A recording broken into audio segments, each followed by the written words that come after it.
Well, from Nordic walking in England to bungee jumping in Aotearoa, our next guests are on an epic adventure. Que tal se você chamasse a sua família? 50 viikon aikana 50. Since October, health and fitness personalities Paul and Jackie Brown, along with their 9-year-old son Ben, have been traveling around the world promoting sports and healthy lifestyles. Well, first of all, what is behind this whole challenge? What are you doing it for? Well, Carl, it's pretty simple. Jackie and I have been in the health club industry all of our lives. You know, we love fitness, we love exercise, and we love sports. And over the last 30 or so years, we've seen a massive decline in activity levels in our kids. You've only got to look around and see how much time they spend playing on their computer screens, watching videos and the like. And there's a lack of balance there. Obesity has doubled in the last 10 years. It is going to double again in the next 7. And everywhere we go, we're going to visit schools and talk to kids and basically say, look, just find something, get some type of activity in your lives. We figured if we could prove to the world that we can find 50 different sports to do in 50 weeks, then surely every family out there can find at least one sport that they could do on a regular basis.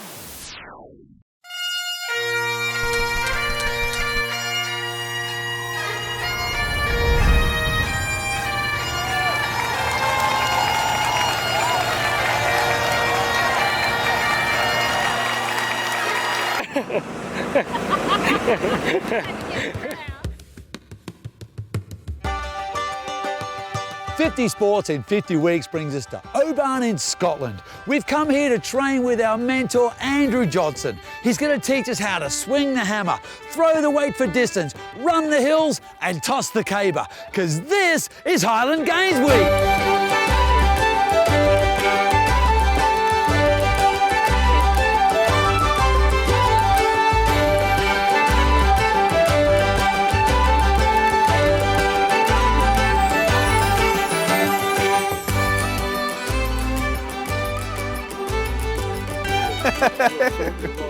I started doing Highland Games when I was 8 years old.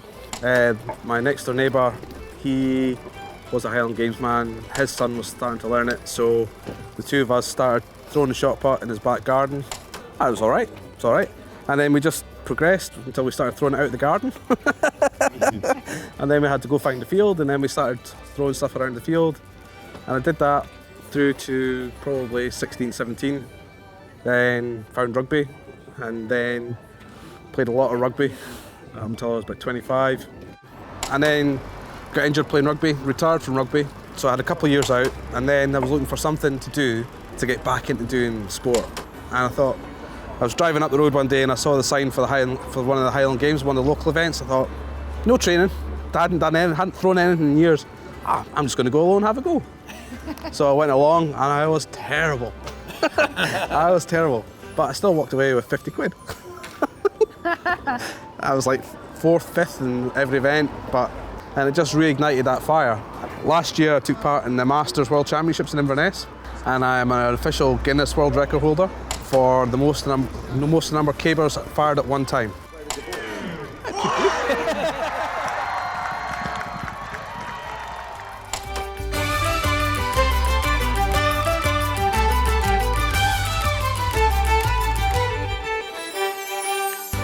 Are you going to teach us to throw stuff today? We are. We're gonna introduce you to some of the Highland Games. Awesome. What kind of disciplines will we do here, Andrew? We're going to look at the shot put, the hammer, the weight for distance, and the caber.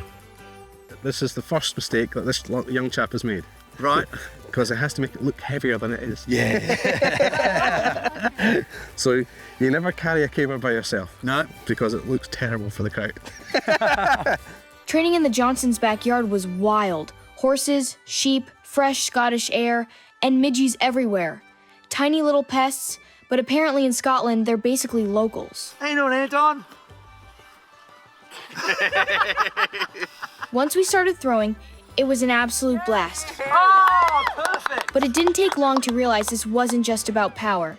Every event had its own technique, timing, and challenge, and the more we learned, the more respect we had for it.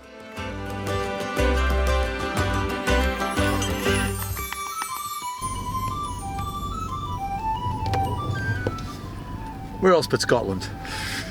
With a castle in the background, the whole thing felt like stepping back in time, which made it even more special.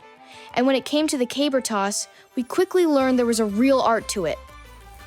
end over end, and landing at 12 o'clock. So it's measured on a clock face.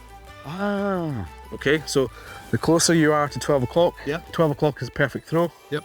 So this is the training lump of wood. It's a very heavy, solid piece of pine. I'm told by a mentor it's actually a good bit heavier, but a bit shorter than the one we'll be throwing on the weekend.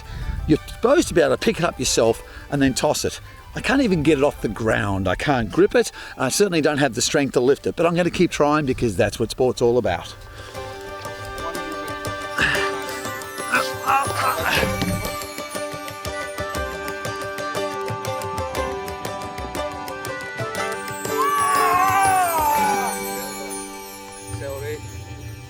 Come on! Come on! Get over! Oh! 3 o'clock. Oh, that's 3:30. Time for dinner. So Jackie, what do you think of Highland Games? I think it's fantastic, fun to watch. You know, you can get it together pretty well with a really good mentor. Thank you, Andrew. No problem at all. And I'm feeling confident about tomorrow, the big day. Tomorrow's going to be fun. It's going to be my competition, though, Ethel. Oh no, that's Max. I'm going fishing.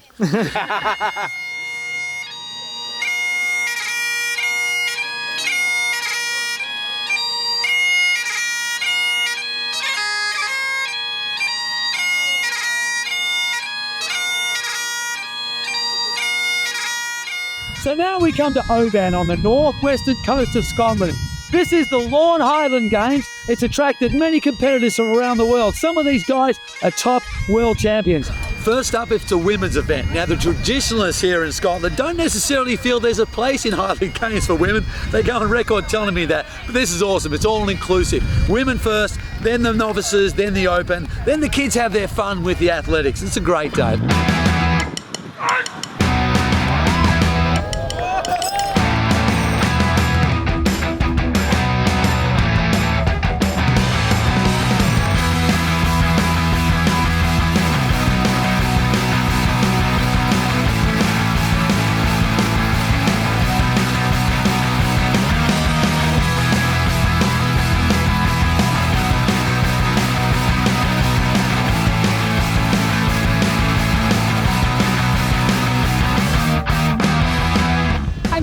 I did this hill run and it was pretty incredible. I'm not sure what distance it was and they lost my time.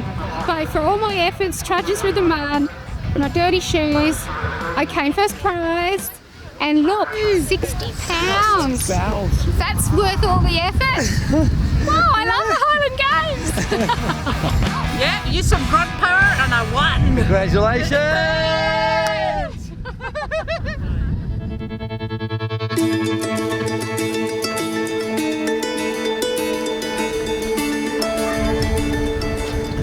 You are stop 37 for us on a global tour around the world to talk about something very special called 50 Sports in 50 Weeks.